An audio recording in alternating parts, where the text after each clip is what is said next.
Bueno, vamos a continuar con los síndromes coronarios y vamos a referirnos vamos a entrar al capítulo de los síndromes coronarios agudos, en donde se encuentra inmersa el ángulo inestable.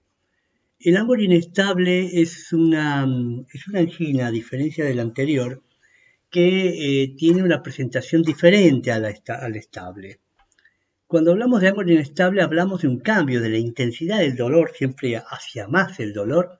Segundo, que la frecuencia de aparición es más frecuente y la duración del dolor es mayor, que puede llegar entre 15 a 20 minutos. Y que cede poco la nitroglicerina. Como ustedes pueden apreciar, hay una diferencia entre la estabilidad y la inestabilidad importante, y que a la hora del interrogatorio es trascendental tenerlo en cuenta. Si bien el dolor del ángulo inestable también puede aparecer en reposo y hay una forma de estabilidad que es la angina grado 4 en el ángulo estable, que puede aparecer también en reposo, la diferencia entre un ángulo estable e inestable es que la forma inestable en general está asociado a la presencia de un vasoespasmo superimpuesto a nivel de una placa de colesterol o una placa de grasa de la arteria, a diferencia de las formas estables, que generalmente son ángulos que se presentan por aumento de las demandas de oxígeno miocárdico, fundamentalmente asociado a anemia, por ejemplo, en el contexto de una insuficiencia cardíaca, o sea, en donde no hay una placa evidenciable en la coronariografía, o al menos una placa severa. La otra característica de la inestabilidad es que el paciente en general, cuando presenta dolor, que puede ser generalmente asociado al esfuerzo, a la emoción o a alguna situación de estrés, suele acompañarse de un estado de angustia, este problema, este dolor, y, ¿por qué no?, a signos de disautonomía, como pueden ser bradicardia, taquicardia o sudoración fría. A nivel de la ocultación cardíaca puede ser evidente la presencia de un cuarto ruido, y el electrocardiograma, durante la crisis de la angina de pecho, el electrocardiograma puede mostrarse normal, pero también puede mostrar alteraciones de la repolarización, y a veces el diagnóstico diferencial cuesta establecerse entre una y la otra manera. ¿Cuántas formas clínicas tenemos de presentación del ángulo inestable? Bueno, el ángulo inestable presenta diferentes formas clínicas. Una es un ángulo de reciente comienzo. Si bien todas las anginas en su debut tienen un inicio, la característica del ángulo inestable para considerarlo de reciente comienzo es que la intensidad del dolor es muy alta, que no cede fácilmente a la nitroglicerina y se acompaña de signos de disautonomía, que es bradicardia o sudoración fría, angustia, que no lo tiene el ángulo estable. O sea que hay diferencias clínicas a establecer. La segunda forma es una angina de Prinzmetal, o angina también llamada anteriormente como angina variante, siempre asociada a un espasmo coronario. Si bien hay que diferenciarla del infarto de miocardio, ya que presenta un supradesnivel del ST, pero la angina de Prinzmetal, a diferencia del infarto de miocardio, una vez que cede el dolor, el ST se normaliza. Y la segunda característica que tiene esta forma de presentación es que no eleva enzimas miocárdicas, salvo que el dolor y el espasmo sea tan intenso que pueda producir necrosis miocárdica. Pero es una cuestión que es analizable. Seguramente estos pacientes van a ser posteriormente sometidos a coronariografía, en donde vamos a demostrar la presencia de coronarias normales y vamos a demostrar la presencia del espasmo arterial coronario. La tercera forma es la angina de reposo. Las anginas de reposo, que si bien también están presentes en las formas estables, que son las anginas grado 4 de estable, la forma de reposo del ángulo inestable, volvemos a hablar que cuando decimos de inestabilidad en reposo, estamos suponiendo que la isquemia se debe a una lesión de flujo limitante severa, y que incluso aparecen ausencias de aumento del consumo miocárdico. Recordemos que el ángulo estable siempre, el hecho que lo gatilla es el aumento del consumo de las necesidades miocárdicas. Después de un infarto de miocardio, normalmente una vez que está concluido el infarto, el paciente evoluciona y desaparece el dolor. Dentro de los 30 días, la presentación de un ANGOR posinfarto normalmente lo catalogamos como ANGOR inestable. Y cuando aparece en el contexto de una vez evolucionado el infarto dentro de los 30 días, es de mal pronóstico, ya que nos está expresando que existen todavía áreas isquémicas que no han terminado de taparse y por lo tanto el riesgo de que pueda producir un reinfarto es alto. La angina increyendo es aquella forma inestable cuyo umbral de aparición, duración y frecuencia y resistencia al tratamiento han empeorado recientemente. Y luego está la angina inestable secundaria, clara, una forma clara de inestabilización, en donde un paciente que tenía una angina previa estable ha dejado de tomar su medicación, aparece una anemia o una crisis de hipertensión y ese paciente se inestabiliza. Esa es la forma secundaria. Y la angina inestable, primaria, se produce sin una causa aparente de agravamiento, por lo que suponemos que la responsabilidad es de la placa que se ha inestabilizado. Por lo tanto, puede ser debido a una fisura, una ruptura de placa o un trombo que se ha impuesto, que se ha sobreagregado en el proceso fisiopatogénico, como lo vamos a ver en la diapositiva siguiente. Para los efectos, ustedes pueden ver que la formación inicial prematura de la placa, esto progresa. Esta progresión, como nosotros ya la habíamos explicado en la fisiopatogenia, puede sufrir dos caminos. Que se accidente la placa, que se rompa y que forme un trombo, y que este trombo evolucione directamente a dejar tapada la arteria, que es un infarto de miocardio, o si no seguir este camino, que la placa se rompa, que forme un trombo, que luego se organice ese trombo, que se restablezca el flujo coronario del paciente, como lo que puede suceder en el caso de un paciente que ha tenido un ángulo inestable que ha mejorado con el tratamiento, y luego esto puede evolucionar nuevamente a taparse y constituir nuevamente un accidente agudo. Como nosotros vemos, este proceso de formación de placa es precoz, comienza en general en la edad adolescente y estas placas cuanto más pequeñas son, se ha probado que son más friables, son más fáciles de romperse bajo circunstancias, digamos, eh, aptas para ello, como puede ser, por ejemplo, un ejercicio de fin de semana violento, el consumo de drogas, hipertensión arterial, etc. Cuando un paciente entra con un dolor prolongado, en el caso de ANGOR inestable, el paciente debe ser referido, ingresado al hospital, porque todo paciente inestable es todo paciente en riesgo de hacer un infarto de miocardio en las horas siguientes. Por lo tanto, el ingreso al hospital de un paciente con dolor precordial prolongado mayor de 10 minutos que cede poco o cede lentamente a la nitroglicerina, o que el dolor luego de la nitroglicerina vuelve a recurrir y se asocia a síncope o a edema agudo de pulmón, hay que considerarlo como una emergencia médica y debe ser ingresado en la guardia. Por lo tanto, puede llegar el paciente a la guardia asintomático, mientras tanto lo reservamos en la guardia, en donde se existen unidades de dolor, en donde, ¿por qué se han creado estas unidades de dolor? A veces en las guardias, en algunas guardias centrales, porque el paciente cuando llega en general tiene un electrocardiograma normal, el dolor ha cedido y el paciente es dado de alta a la casa. Cuando llega a la casa a las 3-4 horas vuelve el dolor y probablemente se infarta. Entonces es importante retenerlo en el hospital por lo menos 8 a 12 horas, hacer por lo menos 2 determinaciones enzimáticas para estar seguro de que no ha habido ascenso de la curva y luego de 12 horas enviarlo recién a la casa con medicación y citarlo para una consulta con su cardiólogo. ¿Qué puede ocurrir con las placas?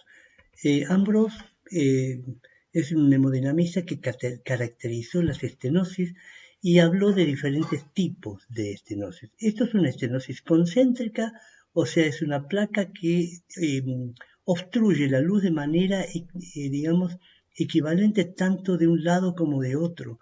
Son estenosis concéntricas. Esto es una estenosis excéntrica, como ustedes pueden ver, la placa está sobre un lado del vaso coronario. Esto es una estenosis asimétrica tipo 2 y esto es una placa inestabilizada. Si ustedes pueden ver las diferentes que tiene, los bordes son irregulares, producto de la presencia de múltiples rupturas o de úlceras. Hablamos de placas ulceradas.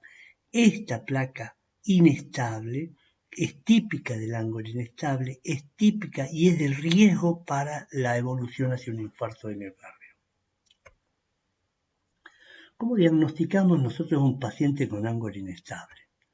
El diagnóstico del ángulo inestable se basa en tres características. Primero, que el dolor puede aparecer con el reposo o con un mínimo esfuerzo, y ya dijimos que es de larga duración su presencia. O es de comienzo reciente, en las últimas 4 o 6 semanas, o es de intensidad creciente, aumenta su frecuencia y duración en comparación a otros momentos del enfermo. Entonces, esto un poco resume la definición de ángulo inestable. La segunda cosa importante es la presencia de marcadores biológicos de necrosis que confirmen el diagnóstico o de infarto sin ST, el cual constituye, como nosotros decimos, un grupo muy heterogéneo de síndromes coronarios. La mayoría de las veces, la mayor frecuencia de presentación de los pacientes con ángulo inestable son o electros normales o electros con ondas T negativas tipo isquémicas. No tienen apariencia de infarto agudo, muchas veces tampoco tienen ST supradesnivelado, pero pueden mover enzimas, ya sea troponina o CPK-MB, que son enzimas que se elevan precozmente. En ese caso, que las elevaciones de la troponina sean leves, la CPK-MB no haya movido de una manera sustancial, no se haya elevado de manera sustancial, nosotros, como no tenemos onda de necrosis, podemos decir, o es un ángulo inestable de mal pronóstico porque ha movilizado muy poquito las enzimas, por eso lo guardamos en la guardia a ver si esas enzimas siguen aumentando o no, si hacen curva y si han aumentado, seguramente el paciente debe ir a una unidad coronaria.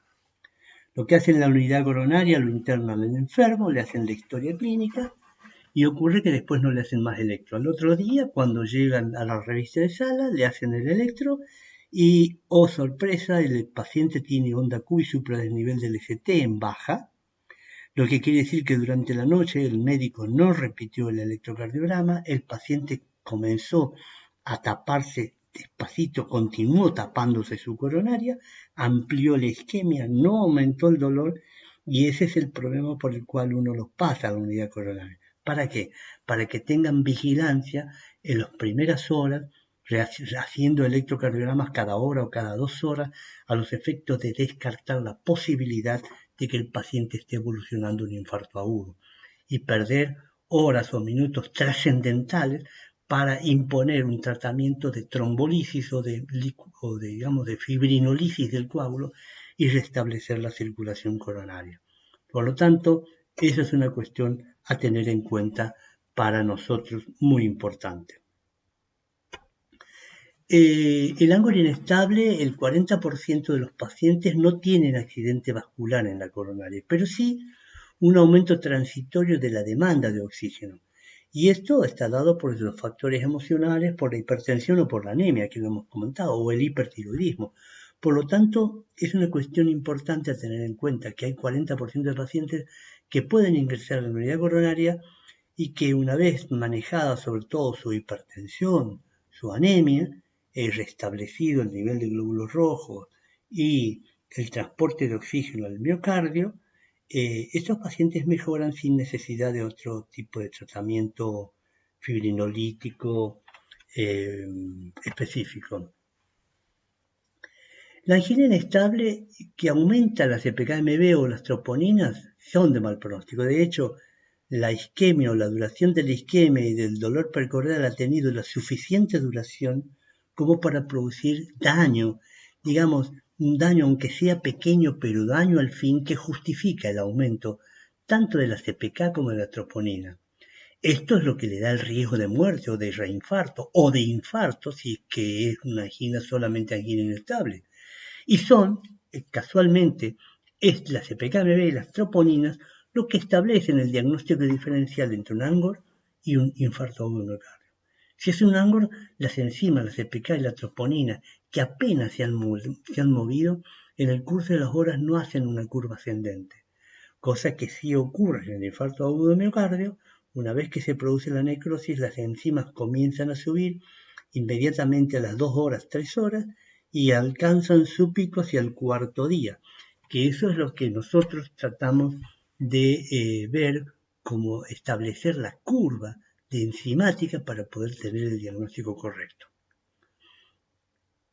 Los pequeños aumentos de troponina y una historia confusa de dolor no son sinónimos de síndrome coronario agudo, hay que tenerlo en cuenta, ya que existen otras causas que pueden también elevar a hacer pequeñas elevaciones de troponina, como es la insuficiencia cardíaca y la miocarditis, el tromboembolismo pulmonar, que suele dar muchos falsos positivos. La troponina tiene valor diagnóstico y pronóstico. Diagnóstico, porque la curva nos está hablando de un infarto. Pronóstico, porque su apenas toque y elevación a una angina inestable nos está hablando de que ese paciente tiene lesiones coronarias severas que pueden evolucionar un infarto, que la isquemia de la angina inestable ha sido de tal intensidad que ha producido pequeñas micronecrosis que son las que justifican esta mínima elevación de las enzimas. ¿Cuáles son los diagnósticos diferenciales que tenemos que hacer con un paciente que tiene un ángulo inestable? Primero, que tenga una cardiopatía no coronaria, por ejemplo, que tenga una valvulopatía aórtica, una miocardiopatía hipertrófica, sobre todo ventricular. La miocardiopatía hipertrófica puede no tener lesiones coronarias, pero sí tiene un crecimiento desproporcionado del músculo cardíaco que no necesariamente se acompaña de un crecimiento desproporcionado de los capilares coronarios, que son los que irrigan las células. Entonces pueden presentar lo que se llama ANGOR funcional. Hay un aumento de masa miocárdica sin el correspondiente aumento de la circulación, de la microcirculación coronaria.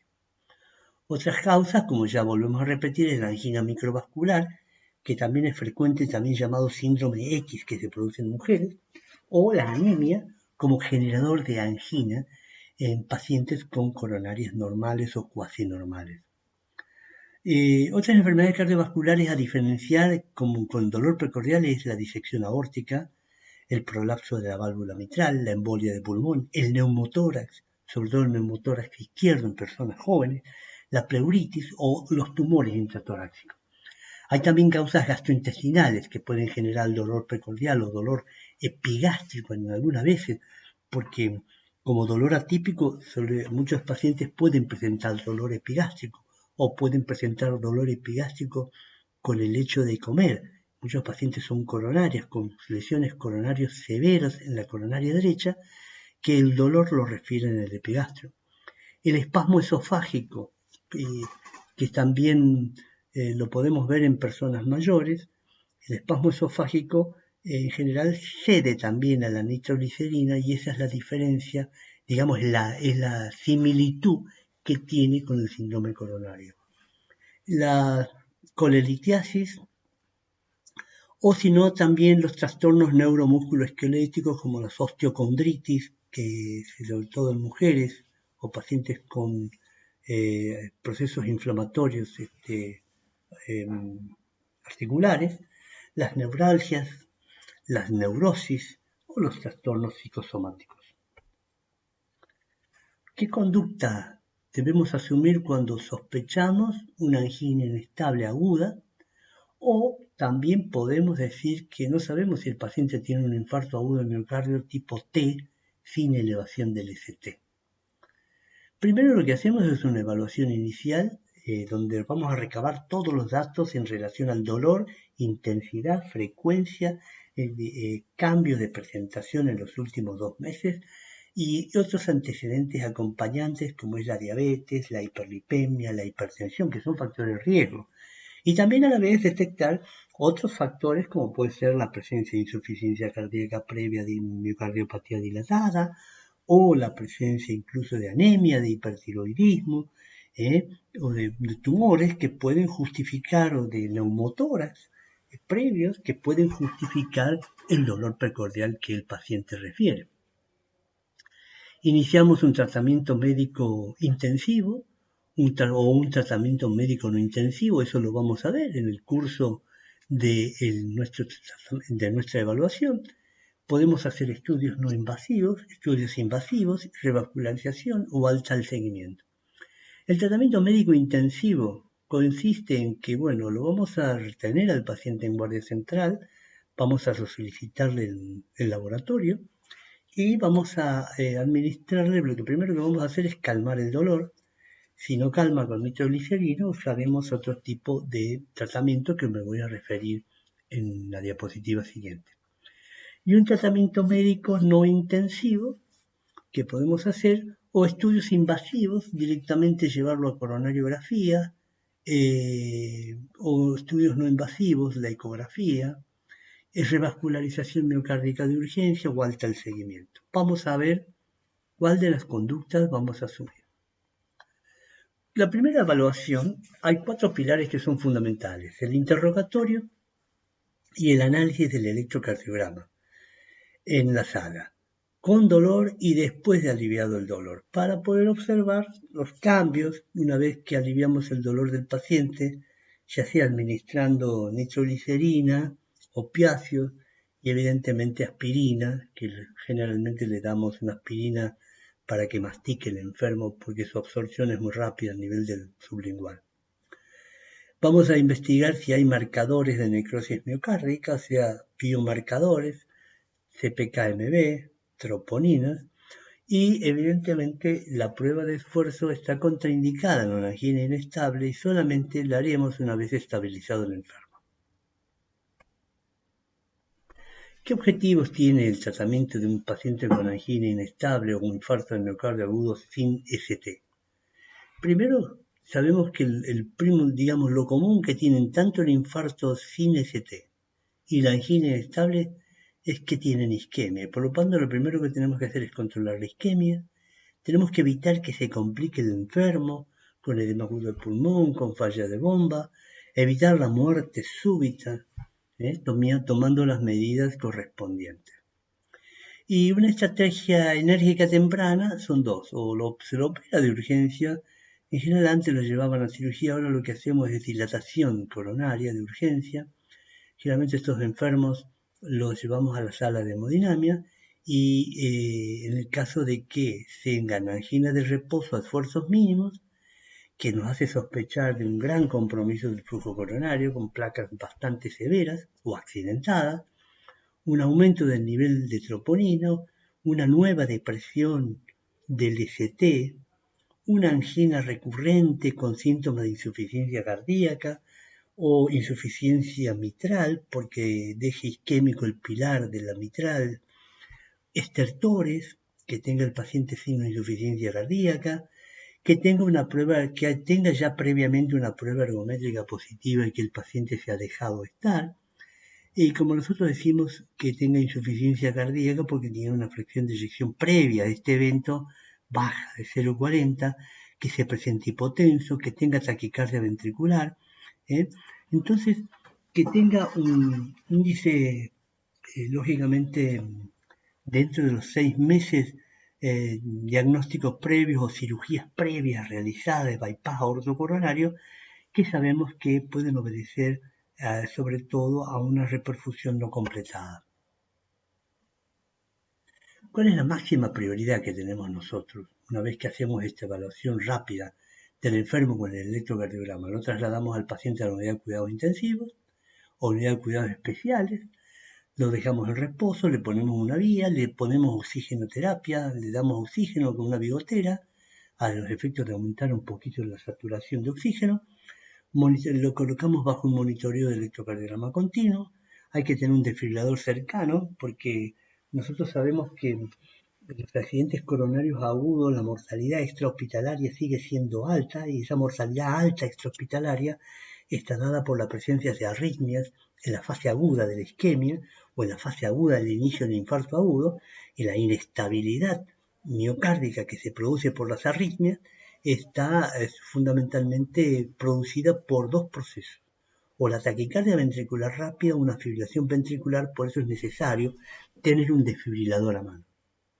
Aliviamos el dolor con la nitroglicerina, generalmente lo usamos primariamente sublingual en dosis 0,5 miligramos, o también podemos usar endovenosa si tenemos a mano, si vemos que la forma sublingual, el inicio no cede los síntomas, podemos usar ampollas de 50 miligramos, una o dos ampollas diluidas en solución fisiológica, 250 de solución fisiológica, diluimos las ampollas y comenzamos a gotear hasta que cede el dolor. Una vez que cede el dolor, disminuimos el goteo y dejamos un goteo a menos dosis. Si no cede con la nitroglicerina, en general utilizamos morfina. Además administramos aspirina, 500 miligramos.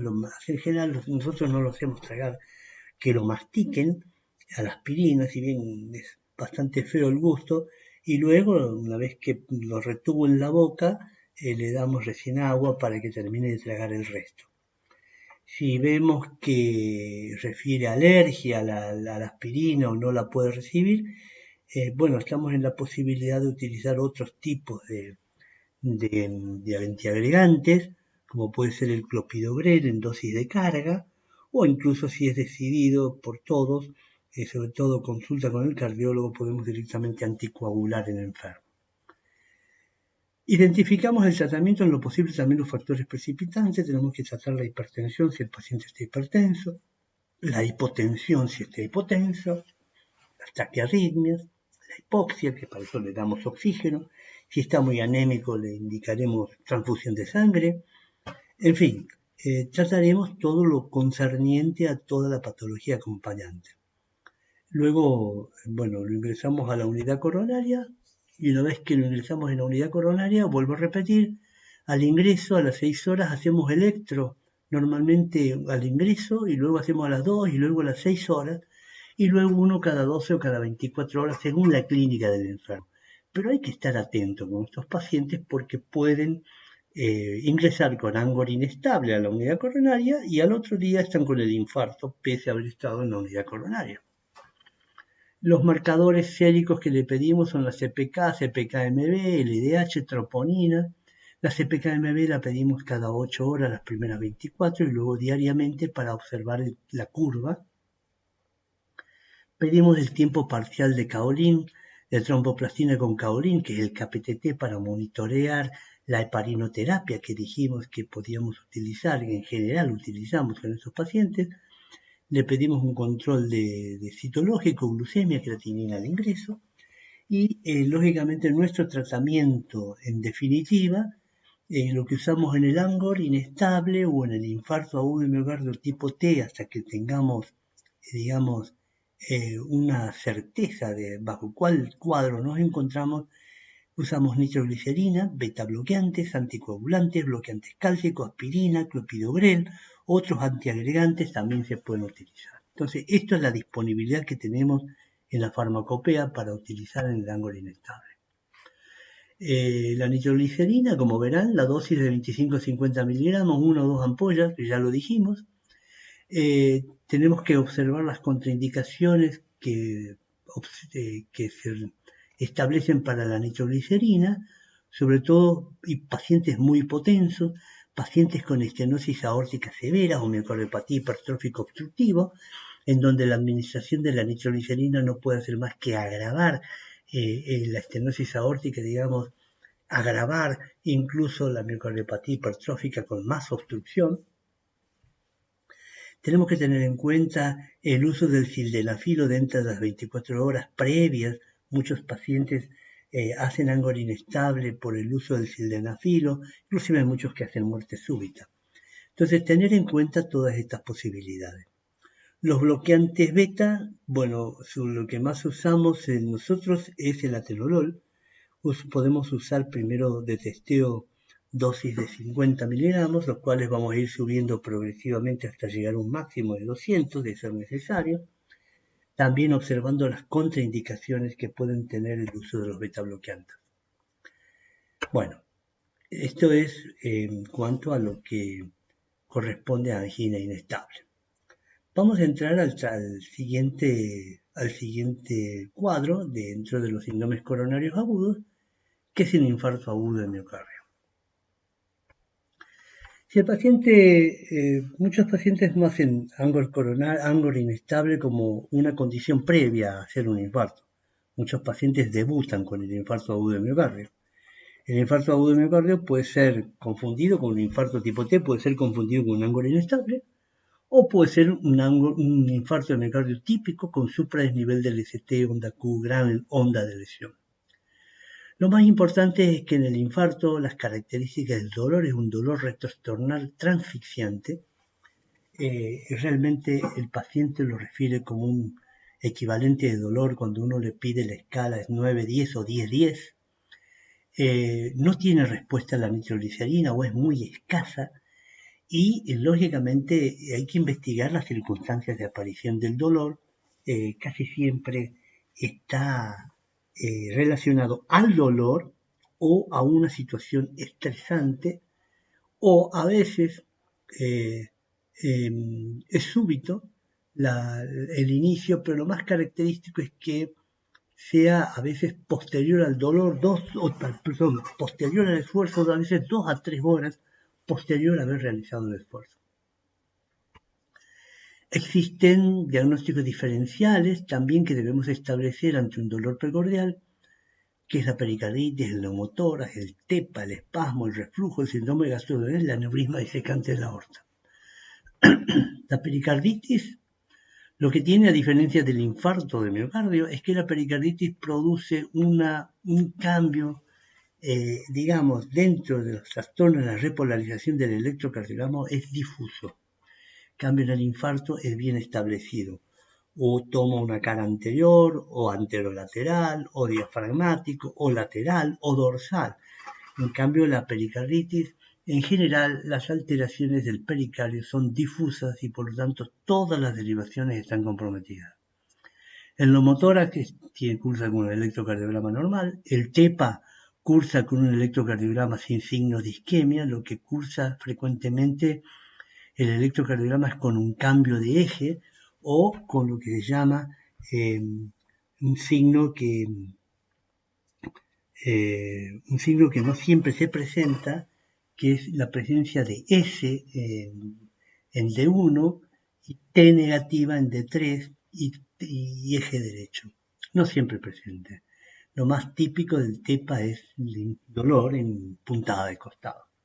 El espasmo esofágico que cursa con electrocardiograma normal, el reflujo con electrocardiograma normal, el síndrome gastroduodenal con electrocardiograma normal y el aneurisma de aorta con electrocardiograma normal y con gran dolor transfixiante que se irradia hacia el dorso. Es un dolor dentro de la patología, es el dolor 10-10, es un dolor realmente que no tiene equivalente. La ruptura de la aorta es una cosa grave. Una vez que hemos hecho el interrogatorio dirigido y rápido, ¿por qué? Porque si el paciente está sufriendo un infarto, en la medida que nosotros perdemos tiempo con el interrogatorio, estamos perdiendo músculo. En la medida que nosotros lo estamos esperando el enfermo está necrosando de manera invariable su miocardio. Y perdemos el periodo ventana en el cual nosotros podemos intervenir y reperfundir ese sector que está sufriendo una isquemia aguda. Lo que preguntamos siempre es la hora que empezaron los síntomas para ver si estamos en esa ventana dentro de entre las 0, las 4, las 6 horas que son las ideales en donde nosotros podemos administrar trombolíticos para tratar de abrir la arteria o derivarlo a hemodinamia para abrir la arteria de manera cruenta, o sea, mediante un cateterismo. Lo segundo que preguntamos es si el paciente tiene falta de aire para establecer si este cuadro se está acompañando o no de insuficiencia cardíaca. El momento de mayor dolor, en qué momento se produjo el mayor dolor, si lo tiene aún, y valorar las contraindicaciones para el trombolítico. ¿Por qué? Debemos preguntarle si el paciente tiene o ha tenido sangrados en estos últimos 6 meses, cirugía mayor, si sufre de úlcera gastrodenal, si ha sufrido un accidente cerebrovascular, si tiene hipertensión persistente que no la puede controlar. ¿Por qué preguntamos esto? Porque si nosotros administramos trombolítico a un enfermo que ha tenido sangrados activos en los últimos 6 meses, cirugía, ANCB, etc., podemos volverlos a producir, o sea, podemos volver a reabrir una úlcera gastrodenal, el paciente está en un momento de estrés absoluto, podemos hacer un accidente cerebrovascular hemorrágico, podemos producir un nuevo sangrado de la cirugía que haya tenido el paciente de cadera, una cirugía digestiva, una cirugía de cerebro, en fin. Es muy importante valorar las contraindicaciones para trombolíticos. También debemos preguntar la presencia de POC, sobre todo si vamos a usar betabloqueantes. Sin embargo, hoy por hoy, usar el betabloqueante inicial a dosis bajas no ha demostrado que aumente la morbimortalidad, el asma, la insuficiencia cardíaca grado 4 y la bradicardia. En general, el betabloqueante es una droga bastante maleable para usar aunque más no sea en baja dosis y testear sus respuestas. Bien, una vez que hemos hecho esto, lo vamos a clasificar al paciente que está sufriendo un infarto y usamos la clasificación de Killipi-Kimball. Esta clasificación lo establece como 4 grados. El grado A, el paciente no tiene fallo de bomba, ustedes lo ocultan, no tiene rales en el pulmón, no tiene galope. El grado B de Killipi-Kimball tiene rales en el pulmón, rales crepitantes finos. Ustedes saben que estos se presentan al final de la inspiración en ambas fases pulmonares, es un signo de insuficiencia cardíaca. El grado C de Killipi-Kimball, el paciente cuando entra ya a la unidad coronaria o la guardia entra en edema agudo de pulmón.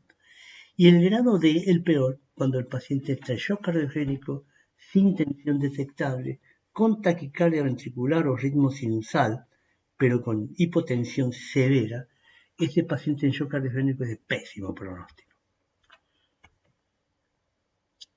Entonces, ¿cómo clasificamos clínicamente actualmente el infarto agudo de clasificación clínica? Y bueno, además de la Killipi-Kimball, podemos utilizar una clasificación que lo clasifica como tipo 1, el IAM espontáneo, con una isquemia debido a un evento coronario primario, una erosión de la placa o ruptura o fisura de la placa. El tipo 2, secundario a una isquemia debido a un aumento de la demanda del corazón. El tipo 3, el paciente ingresa a la guardia en muerte súbita e inesperada, con síntomas sugestivos de isquemia miocárdica, con nueva elevación del ST o con bloqueo de rama izquierda nuevo. El tipo 4, tipo 4A, IAM asociado con intervencionismo coronario percutáneo, es un paciente que fue derivado de hemodinamia sin infarto, con un ángulo estable, con una placa importante que tuvo algún momento de inestabilidad, por lo tanto se le ha indicado la colocación de un stent y el paciente en el curso del stent o como complicación inmediata que se infarta. El tipo 4 es asociado con una trombosis de la endoprótesis, generalmente del stent, no en el procedimiento, sino posterior al procedimiento, y que es demostrado por angiografía porque se lo vuelve el paciente a hemodinamia.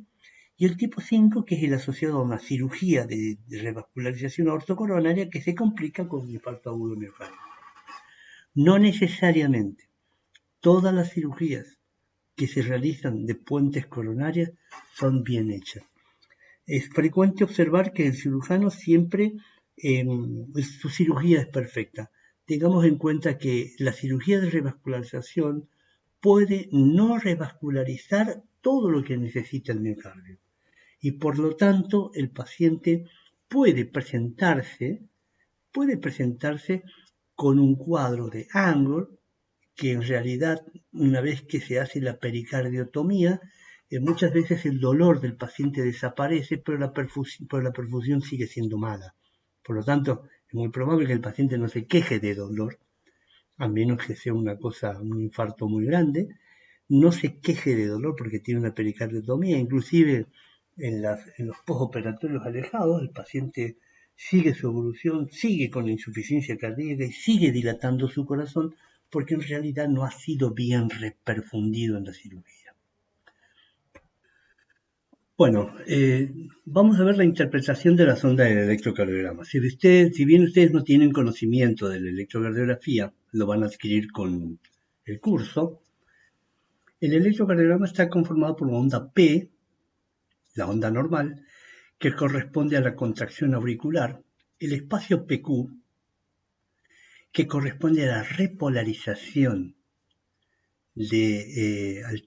al tiempo que tarda el estímulo de llegar desde la aurícula hacia los ventrículos, una primera deflexión negativa cuando se inscribe que se llama Q, una primera deflexión positiva que se llama R, y una segunda deflexión cuando se produce que si se produce es negativa se llama S. Luego tenemos el espacio QT, el segmento, ST porque es cuando finaliza la onda S y empieza la onda T, y a veces es visible la onda U. Es más visible en los casos que haya alteraciones del potasio. Como podemos apreciar, la presencia de onda Q no es normal, pero en algunas oportunidades hay aparición de ondas Q como estas, que son pequeñas, que no duran más de 4 centésimas de segundo, quiere decir que no dura más que el tamaño de un cuadradito pequeñito del electrocardiograma. Si es de mayor duración que este cuadradito, generalmente es patológica, y si es más profunda que esto, o sea que ocupa más de 2 cuadrados de profundidad, estamos hablando también de la posibilidad que se trate de una onda patológica, onda Q. Cuando un paciente sufre un dolor precordial compatible con infarto, que venía con el electrocardiograma normal, durante el dolor, el paciente lo que hace es una oclusión coronaria, hay una gran onda de lesión, fíjense que el supradesnivel del ST, fíjense dónde está, que tiene que estar acá, y lógicamente hay una T negativa. Esta Q que se ha producido es mucho más ancha normalmente que esta, es pequeña todavía, pero una vez que se establece bien la necrosis, queda una onda Q profunda, el ST baja y la onda T queda negativa y puede posteriormente o no ponerse positiva. Eso depende de la cantidad de músculo que hay previo que hay entre el área de infarto y el electrodo explorador del electrocardiograma. Ya lo vamos a comprender más adelante. ¿Qué vamos a hablar cuando utilizamos, qué terminología electrocardiográfica vamos a utilizar en la cardiopatía isquémica? Primero, la presencia de necrosis, que está dada por la presencia de alteración en la onda T. Segundo, la presencia de lesión o injuria, que está dado por la alteración del segmento ST. Y tercero, la presentación de necrosis, que está expresada en el electrocardiograma como la presencia de una onda Q. Yo diría que desde el punto de vista de la topografía del lugar que puede estar afectando la necrosis puede ser intramiocárdica, fíjense ustedes, si yo tengo mi electrodo explorador por fuera, es muy probable que no alcance a ver totalmente esto como una onda Q, y probablemente al tener tejido sano interpuesto antes solo se manifieste como una onda T negativa. El infarto no Q, o sea, que constituye un infarto no Q. El infarto subendocárdico, cuando la necrosis o la isquemia o la lesión se encuentra debajo, en contacto prácticamente con el endocardio, que en general esto se suele manifestar como un infradesnivel del ST. A veces no alcanzamos a ver el infradesnivel absoluto.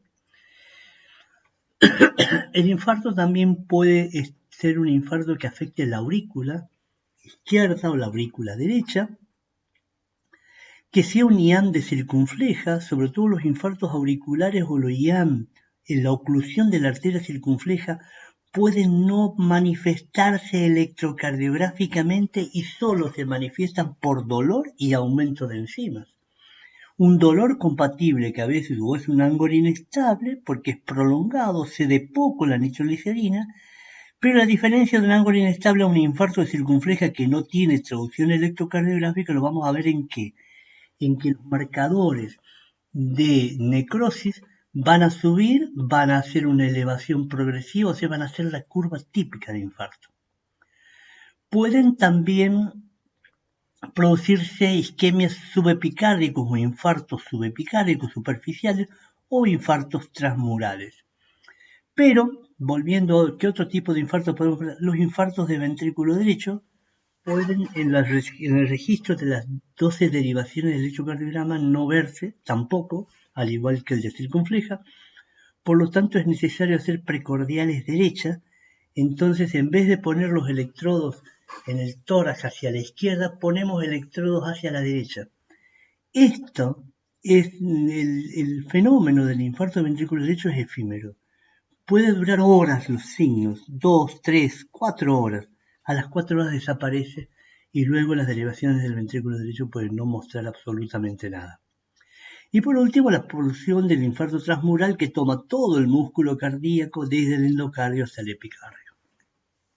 Entonces, tenemos una idea que los infartos de miocardio pueden ser IAM no Q, como el intramiocárdico, un IAM subendocárdico, que tampoco tiene un DAQ, el infarto auricular o el infarto circunfleja que no tienen visibilidad en el electrocardiograma, el infarto de ventrículo derecho que tampoco tiene onda Q, y del único de estos que tiene onda Q es el transmural. El infarto de ventrículo derecho puede tener onda Q o se puede manifestarse como un infarto de cara diafragmática, pero el infarto transmural sí va a tener onda Q. El infarto de ventrículo derecho puede manifestarse, vuelvo a repetir, como un infarto de cara diafragmática con onda Q en cara diafragmática.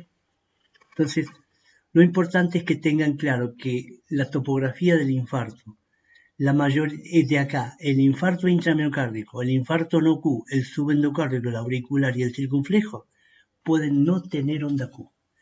Y el resto de los infartos transmurales o infartos de ventrículo derecho pueden manifestarse el derecho como un infarto de cara diafragmática o el transmural tienen onda Q. Entonces, para que nosotros podamos, voy a pasar a esta diapositiva, vamos a decir que en un área de infarto produce un área central que es la necrosis, que es la que produce el onda Q. Lo que nos rodea hacia afuera es una amplia área de lesión que está dado por el ST. Esta área de lesión no está necrótica. Y una tercera área bien periférica que es el área de isquemia, que es la responsable de la onda T. ¿Qué es lo que nosotros hacemos cuando indicamos trombolisis? Cuando indicamos trombolisis no vamos a salvar este sector necrótico, este sector ya está necrótico. Lo que vamos a evitar es que el área, la lesión subendocárdica o el área isquémica a su vez que es más grande, termine de necrosarse. Entonces lo que hacemos es restablecer la circulación en esta gran área, reduciendo a la mínima expresión la lesión necrótica. Porque la necrosis de la célula no se salva con nada. Una vez producida, no se revierte con nada. Lo único que revertimos son estas grandes áreas de lesiones y de isquemia. La necrosis transmural se manifiesta con una importante onda Q, como la vemos acá, en B2 y en B3, y esta onda Q es generalmente, como les dije, mayor de 0,4 centésimas de segundo, y además la amplitud es un 25% de la onda R. Siempre, no menos de un 25% de la R. Quiere decir que es prácticamente ancha, profunda, o ancha sola, mayor de 4 centésimas. Para hablar de isquemia, nosotros tenemos que decir que la isquemia inicia con una anomalía de perfusión, inicia con alteraciones metabólicas, sigue con la disfunción diastólica, la disfunción sistólica, recién alteraciones en el electrocardiograma, la aparición de angina y al último la necrosis. Nuestra intervención debe estar dirigida directamente a la fase inicial, a actuar cuando ya empiezan las anomalías de perfusión coronaria.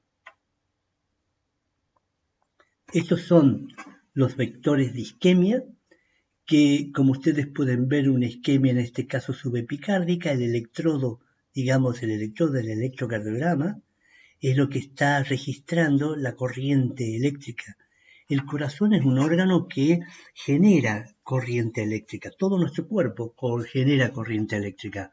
Normalmente, de acuerdo a lo que el electrodo pueda recibir, digamos, en cuanto a la corriente, normalmente las cabezas de los vectores son positivas y las colas son negativas.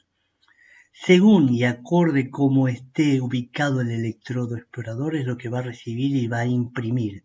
Normalmente una onda negativa de escape puede estar inscripta como una onda T de isquemia siempre y cuando este tejido constituya carácter de isquemia, o sea que su característica eléctrica varíen, no estén anuladas como en el caso de la necrosis. Un vector de lesión por el mismo lado, si es normalmente el corazón en reposo, las células polarizadas, no hay diferencia de potencial. Cuando hay diferencia de potencial, ¿por qué? Porque se interpone un tejido lesionado, cambia, hay diferencia de potencial, zonas positivas que alternan con zonas negativas, es lo que genera el infradesnivel del ST, y el miocardio despolarizado desaparece esa diferencia de potencial una vez que está despolarizado. Por eso es que es importante ver, por ejemplo, acá en un vector de necrosis transmural, el electrodo tiene que registrar una corriente positiva o negativa. Entonces, normalmente un infarto de los 2/3 internos del músculo, si hay músculo sano por encima de la zona de necrosis, el QRS puede ser normal. ¿Por qué? Porque el electrodo explorador lo que está captando es el músculo sano y el músculo enfermo está bien distante, por lo tanto lo va a expresar más que todo como una isquemia subendocárdica con ondas T altas. Y así sucesivamente. Bien. ¿Qué son los vectores de lesión? Bueno, acá vemos una curva típica de necrosis y lesión. Fíjense ustedes la onda Q que marca la necrosis, el ST bien supradesnivelado que está marcando lesión, y luego la onda T que está prácticamente comida por el gran supradesnivel del ST. Una lesión subepicárdica de cara diafragmática, fíjense lesión de D2, D3 y ABF, típica de cara diafragmática. En este caso, D1, D2, D3, R, L y F están mostrando sobre todo que está alterada la derivación de 1 y la derivación de 2, no así tanto la de 3, ABR, ABL y ABF. Entonces, lo que está más comprometido es la derivación de 1 de 2 y que se complementan con la derivación B4, B5, que son bien laterales y están informando, fíjense, corrientes de lesión que si bien están acá, también están a nivel de ABF, hay un pequeño supradesnivel, a nivel de ABL no está tanto, pero sí ABR está comprometida, D2, D1 y D3. Entonces, esto es una lesión difusa. Por lo tanto, las lesiones difusas de todas las derivaciones son más compatibles con pericarditis o miocarditis. En cambio, cuando son localizadas solamente a la derivación de 2 y de 3, es más compatible hacer un diagnóstico de insuficiencia coronaria. ¿Cuál es la evolución que tiene un síndrome coronario agudo en estos pacientes? Este es un electrocardiograma normal, esto es un supradesnivel del ST con onda T en los minutos o las primeras horas de producir un accidente coronario agudo, un infarto. Esta elevación del ST puede persistir hasta 12 horas y nosotros no lo hemos reperfundido. Luego la onda Q que se empezó a insinuar ya se define directamente con onda Q de necrosis, el ST sigue alto, comienza a bajar, la Q comienza a profundizarse cada vez más, el ST se baja, la onda T queda negativa y luego en la recuperación semanas o al mes puede quedar como secuela la presencia de una onda Q que está marcando la necrosis ya fibrosada y el resto del electrocardiograma normal. Esa es la evolución que tiene normal. Fíjense en el electro que tratamos de mostrar, la evolución del electro supradesnivel baja con aparición onda R, pero acá ya directamente aparece la onda Q profunda, nada de R, fíjense, todo Q, empieza a bajar el ST, acá hay un infradesnivel del ST, y luego normalmente el paciente queda nuevamente con un electro normal. ¿Qué les parece esto? Estos dos electros de acá, con un infradesnivel del ST, una isquemia subendocárdica grave, y este es una isquemia, un infarto transmural de otro paciente. Bueno, vamos a ver ahora las curvas enzimáticas.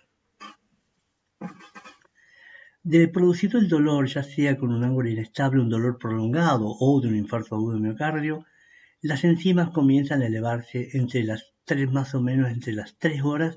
Ya lo que tenemos es positivas son las formas de CPKMB y las que comienzan también a elevarse son las troponinas. Quizás más sensibles en la elevación sea la troponina T y la troponina I y la CPKMB, pero sobre todo las que más rápido comienzan son las dos, la CPKMB y la troponina. Las elevaciones de la CPKMB pueden durar hasta las 18 horas, que pueden elevarse máximo a las 3, a las 6, a las 6 a las 12 y a las 12 horas comienza a bajar para desaparecer a las 24 horas.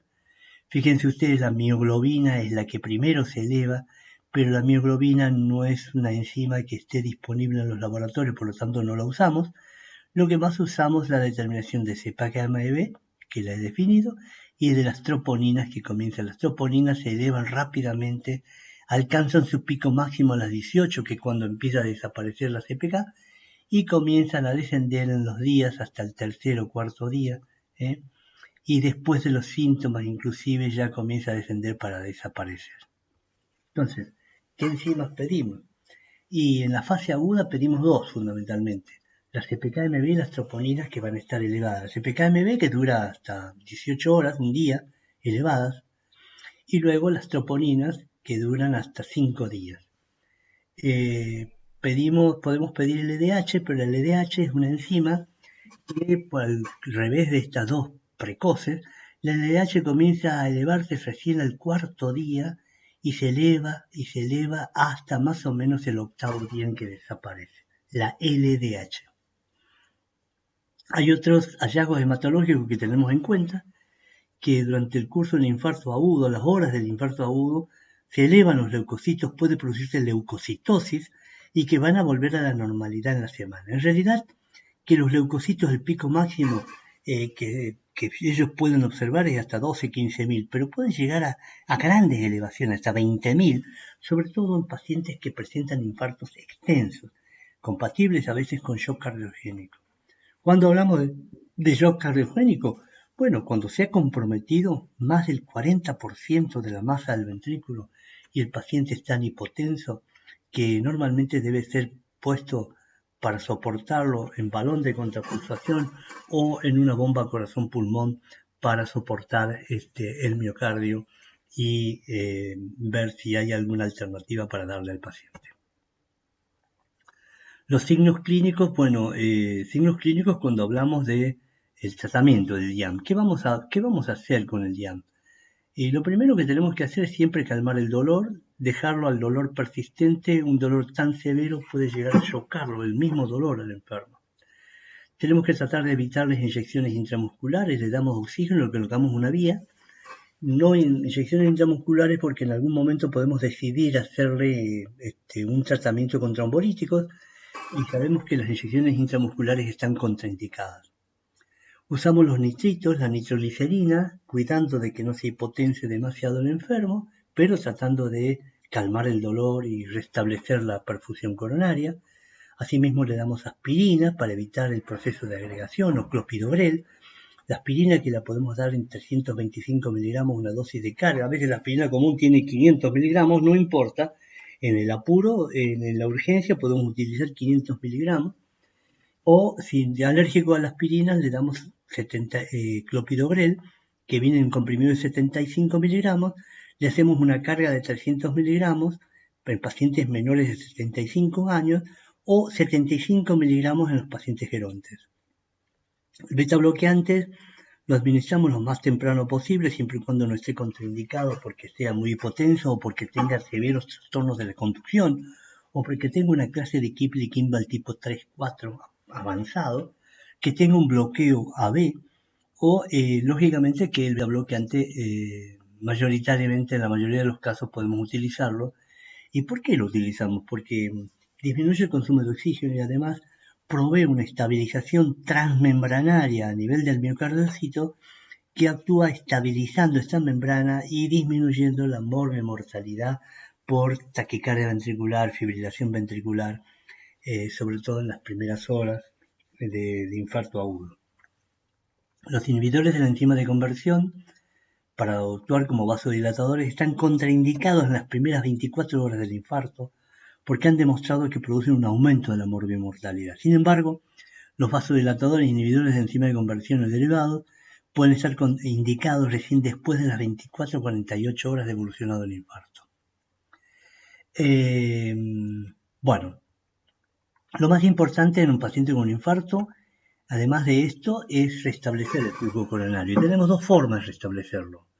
Una es administrando trombolisis sistémica, por lo cual usamos streptokinasa, 1,5 millones de unidades, que las administramos endovenosas, diluidas en solución fisiológica. Generalmente lo utilizamos 200 centímetros cúbicos de solución fisiológica, diluimos 1,5 millones de unidades y esto lo pasamos más o menos en 20 a 30 minutos. Previo a pasar la streptokinasa, le tenemos que preguntar al paciente si ha recibido algún tratamiento previo con la streptokinasa, ya que es una droga que deja sensibilidad, y si nosotros repetimos la administración de streptokinasa, sea cual sea el tiempo en que haya utilizado, podemos generar un shock anafiláctico y cuando no tenemos posibilidad de preguntarlo, en general, siempre antes de hacer la streptokinasa, nosotros le administramos corticoides previamente al enfermo y recién hacemos streptokinasa. La segunda posibilidad es entrarlo en hemodinamia y hacerle un cateterismo de emergencia, una desobstrucción de emergencia, pero lo ideal es que para hacer una desobstrucción y salvar músculo cardíaco, es que el tiempo transcurrido entre el inicio del dolor y la llegada de hemodinamia, lo ideal es 90 minutos, máximo 3 horas. Después de ese tiempo, en general la restauración del flujo, aún con métodos invasivos en la coronariografía y el stent, no son de muy buenos resultados a largo plazo. Ha cambiado mucho el pronóstico. Antes de que aparecieran las unidades coronarias, teníamos un 30% de mortalidad en el infarto agudo de miocardio hospitalaria, dentro del hospital.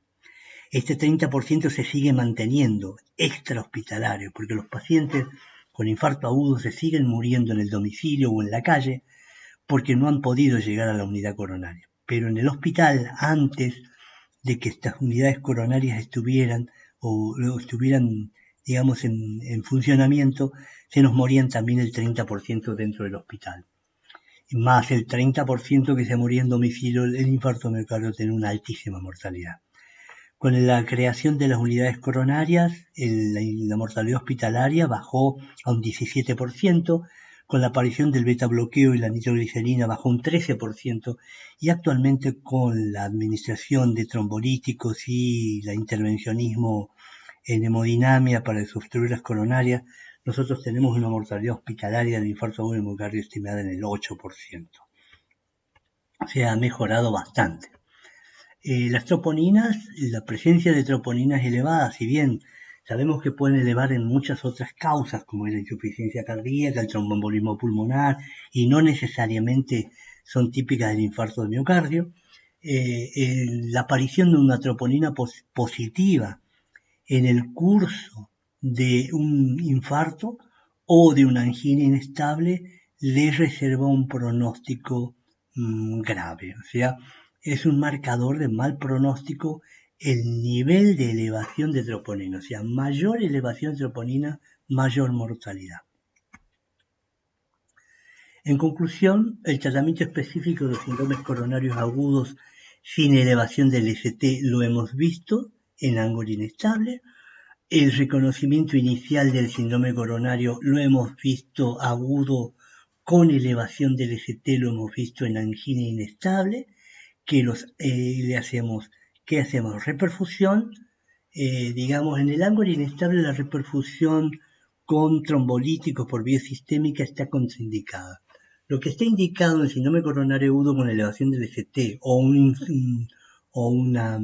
ángulo inestable, está indicada si puede estar indicada la reperfusión o la instrumentación o la cinecoronariografía. Pero en el síndrome coronario agudo con elevación del TT lo que no se discute es que tenemos que hacer aspirina o clopidogrel y tenemos que hacer los antitrombínicos, o sea, tenemos que utilizar heparinas comunes, que es la no fraccionada, o heparinas de bajo peso molecular.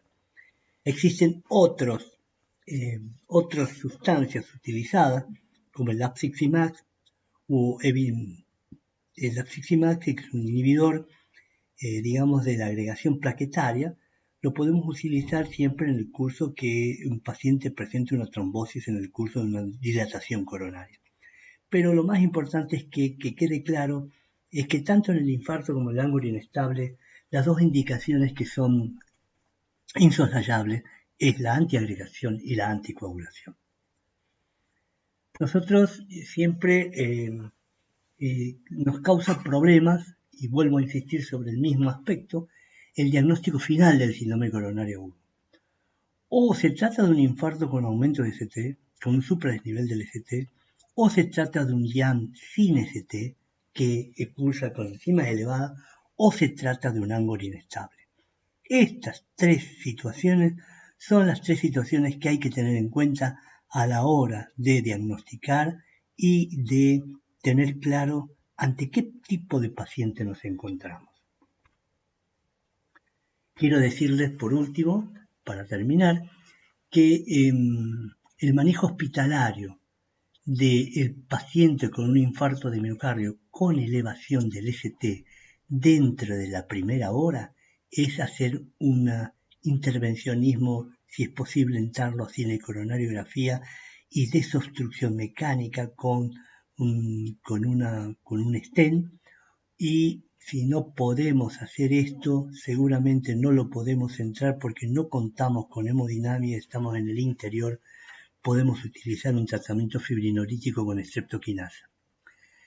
Si el paciente con infarto con elevación del ST tiene entre 1 y 3 horas, tenemos un hospital con cinecoronariografía y con hemodinamia y lo tenemos disponible dentro de este tiempo, hacemos una desobstrucción con un stent y si no tenemos la posibilidad vamos a hacer fibrinolítico por vía sistémica, streptokinasa.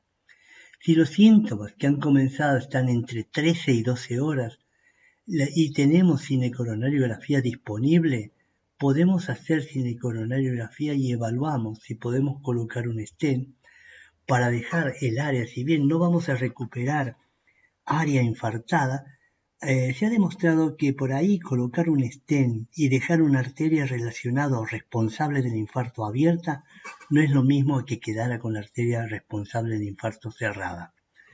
Si podemos dejarla abierta, la arteria responsable, colocamos un stent, aún así hayan pasado 12 horas, y si no tenemos esta disponibilidad, como siempre, la fibrinolisis. ¿Cómo sabemos que la fibrinolisis sistémica que hemos hecho a través de la vena, la streptokinasa, ha dado resultados? Y bueno, una fibrinolisis sistémica consideramos que ha dado resultados cuando el paciente, desde el punto de vista clínico, ha disminuido el 50% de los pacientes, disminuye y desaparece el dolor. Desde el punto de vista electrocardiográfico, el 50% de los pacientes bajan el ST e inclusive pueden normalizarlo, 60 a la hora.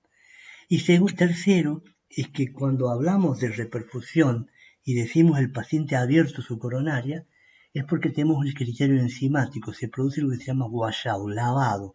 Una vez que la coronaria se abre y la sangre entra, comienza a lavar todo ese lecho distal, comienza a sacar todos los detritos de ese miocardio isquémico y se produce un aumento súbito, pero que es lo que nosotros llamamos efecto lavado, un aumento súbito de las enzimas en esas primeras horas con caída a las 24 horas. De todas maneras, el electrocardiograma es el elemento más importante para decir que el paciente es reperfundido, que es la presencia cuando se abre la arteria de arritmia. Generalmente hay que estar preparado, puede presentar arritmias ventriculares frecuentes, duplas, colgajos e inclusive taquicardia ventricular. Si bien hay en algunos casos el electrocardiograma es poco sensible a las arritmias, pero es un elemento más. Conclusión, El criterio de reperfusión cuando yo abrí una arteria disminuye el dolor, el electrocardiograma, el 50% o más de los pacientes normalizan el ST, hay un efecto de lavado, de guayabo enzimático y tercero y cuarto, aparecen arritmias con la coronaria se abre. Bueno, de esta manera, disculpen la presentación que hemos tenido que hacer con las diapositivas hacia un costado minimizada, pero los efectos de que tengan una mayor comprensión del efecto de reperfusión o de washout. Bueno, hasta la próxima. La próxima clase daremos insuficiencia cardíaca.